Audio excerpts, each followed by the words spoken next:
Hello everyone, Venris here, and today we'll be talking about the DLC and SFO and some other stuff. This is like a pre-DLC video, I would call it.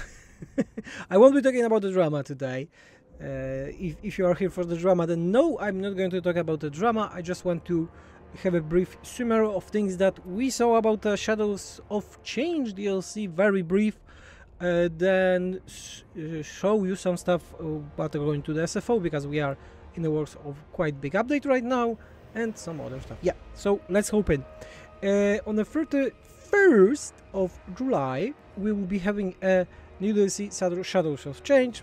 Big drama around it, about the pricing, and we had whole content shown. Yeah, so that on its own also made the drama even bigger, because people are really not happy about the content of the DLC, and I want to talk about it for a while. First of all, in terms of the mechanics, I will just tell what I feel about them, not about the mechanics itself.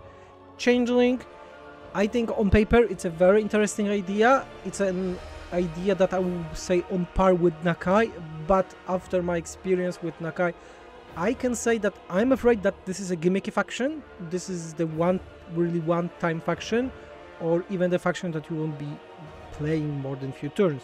At least that's how it is looking from perspective of YouTubers right now that I saw, and they were really bored with this faction. Yeah, it's a very gimmicky faction. It really doesn't keep my interest.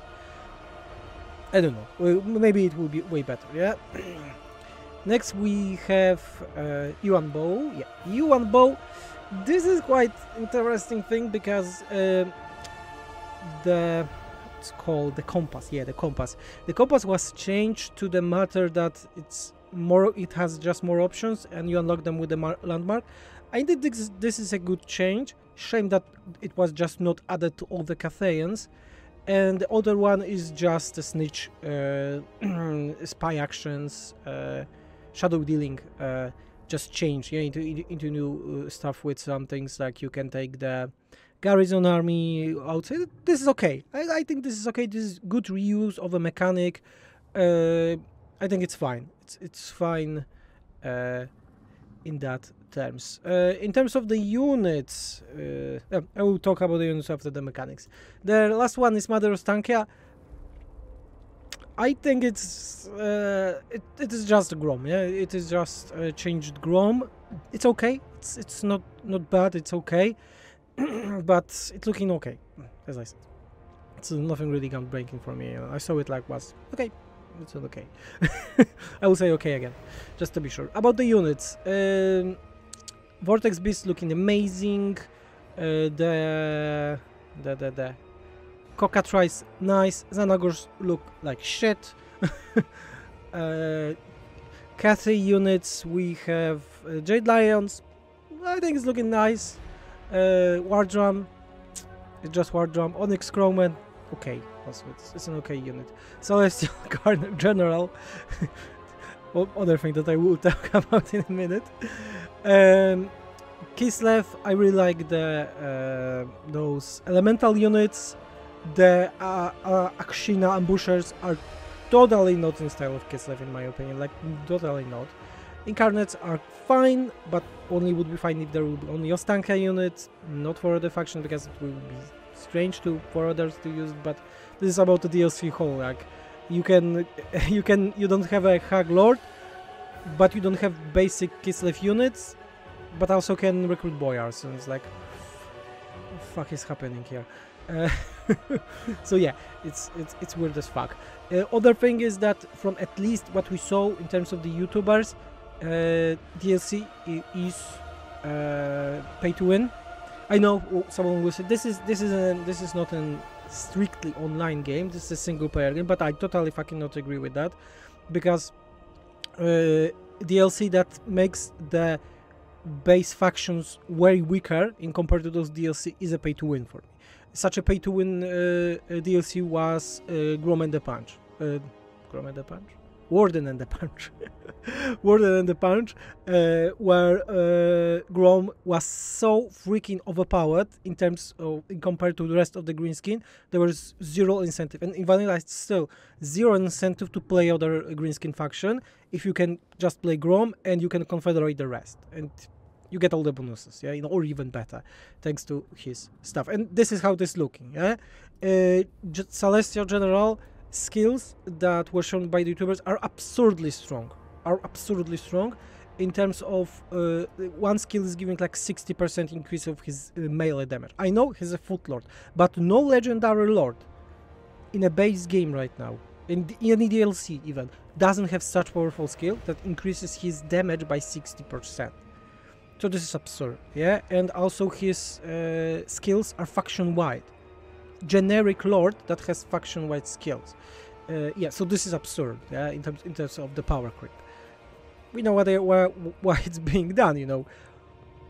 More powerful content that you need to pay for, bigger incentive to buy it. That's how CA is doing it, let them do it, yeah. We see how the situation is unfolding right now.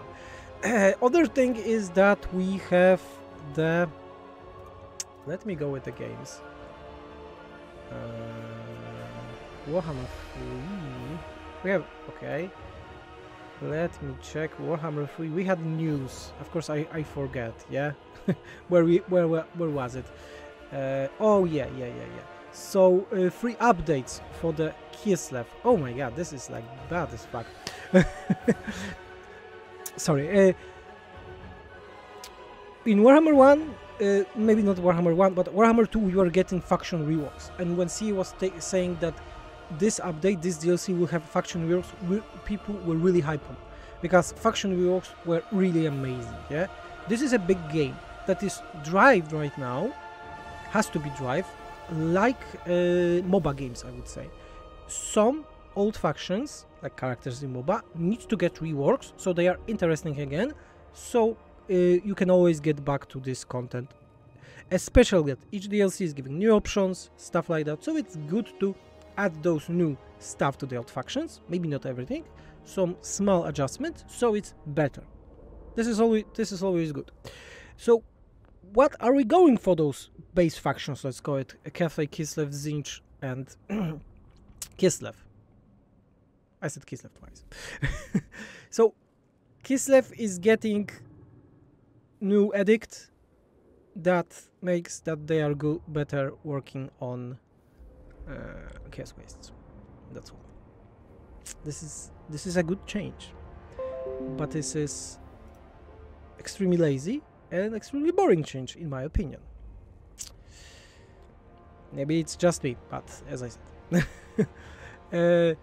Tzeentch, some changes of way mechanic were swapped. So Cathay, this is a big change, because Harmony, the biggest mechanic that I had as a faction, it was not perfect. I would say that was not perfect mechanic, but I liked it. I really like it. In base factions in Warhammer 3 besides Khorne, I think Cathay was the best. I really had fun with this campaign. I played both Legendary Lords and release, and I really had fun with them. But I said, Harmony was not perfect. I think it should just have the ranges increased, so it's not like so hard to be on good Harmony only. But right now they made it that it's per province only, and it's only positives. Just different types of positives, depending on if you are full Yang, Ying, or in Harmony. I think this is not a fix of a problem, this is a removal of a problem without fixing it. So on paper it's nice. I think maybe not most people were happy, but I saw some positive comments about it. But I think it's a lazy fix. I will be looking on it in a SFO update. I don't know if we will do something better, yeah? But I think it took big part of Cathay, how to say it, identity. Yeah, I would say identity. It took a big part of their identity right now to make it simpler. Let's say, yeah, simpler. It's like taking away Dark Earth slaves, yeah, from Warhammer 2 without fixing them, and they just replace it with something simpler. I would not say better, just simpler. Yeah, that's my incentive right now. We have new achievements also for the free stuff and landmarks. Landmarks that I saw were extremely bad in most cases, like really bad. We have tons of bugs that people are reporting right now, YouTubers, some crazy stuff like you can make caravans with hundreds of golds, very easy, and Ashkina ambushers, those Kislev units being OP as fuck, one of the most OP DLC units. But again, I will be streaming it. I will be checking the new content. I will try to play every Lord, so we'll be streaming from the day of the release for the end to the end of the week, let's call it. And yeah, we'll see how it unfolds. Yeah, we'll see how it unfolds. It's looking quite interesting, but in terms of the DLC, like DLC itself, I would say that's looking good. I like it, but not for this price. If it would be $15, then I would be taking it. 15 bucks, I would be just taking it without even thinking. I don't have a DLC, by the way. In that very moment, I will be buying it on the day of the release, most likely, to stream it. Yeah. But what is worrying me that we are really not getting a lot of free content. Yeah, like if you compare it to any big DLC update from Warhammer 2, the free content that we are getting right now is really small. Yeah, it's small. It's very small. But again, this will be more a discussion for the review of this DLC, because I will want to make a in-depth review about this update and the DLC itself. So yeah, we'll be getting back to this conversation. What else do we have? From happy things, let's call it. Right now we are working on a new SFO update. Oh, you don't see the logo. That's good. Will be no spoilers. We are working on several factions, a lot of quality of life changes for every possible faction. So according to your feedback, also we are getting those. But the factions that are getting the most love right now will be Bretonia. As you can see some new additional effects here. My reputation precedes.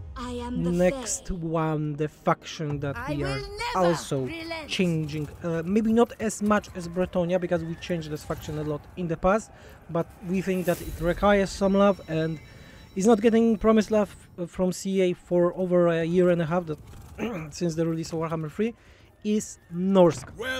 We are working on Norska improvements, yeah, so to make campaign more smooth, give more interesting option, not make the faction itself more powerful, but more interesting, less annoying to play with. For example, buffing outposts a lot, but to making them interesting. Other factions, sadly, that is getting some updates are the Ogre Kingdoms. We are reworking the camps for Ogre Kingdoms, and they will be a bit better, yeah. The treasures from contracts will be also better, yeah. I don't think that anyone cares about it, so I will be talking more about it. We are also giving some adjustments to the Empire, to the technology, to the authority spendings. We are also working on some small adjustments to Skaven. Skaven will be getting new technologies, small adjustments to their stuff, so they are more on par with each other, because we saw some problems in Warhammer 3. We are working also on Monogoth factions, so Zinch, Korn, Nurgle and Slanesh are getting cool reworks.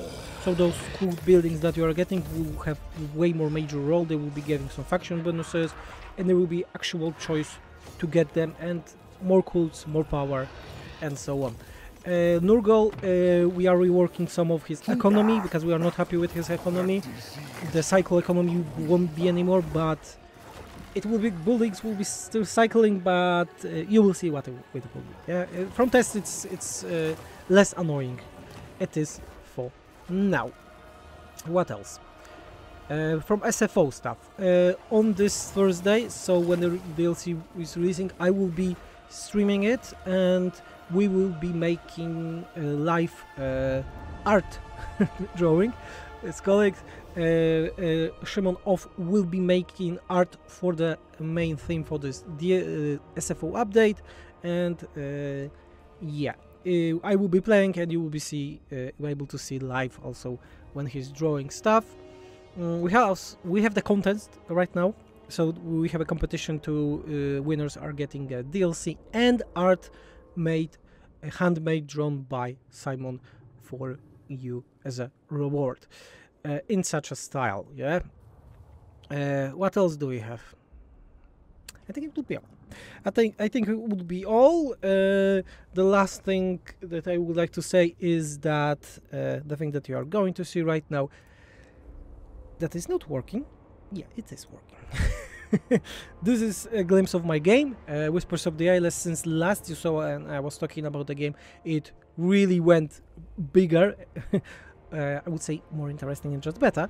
And we are this week we are starting the closed tests of the game with Whispers of the Eyeless patrons. Yeah, this is a separate Discord from SFO because, you know, SFO has own fundings for the mod and we have the different funding for the game. So you can also check this out. And okay, remember to subscribe the video, like it, leave the comment if you want to talk about something, and that would be all, I think.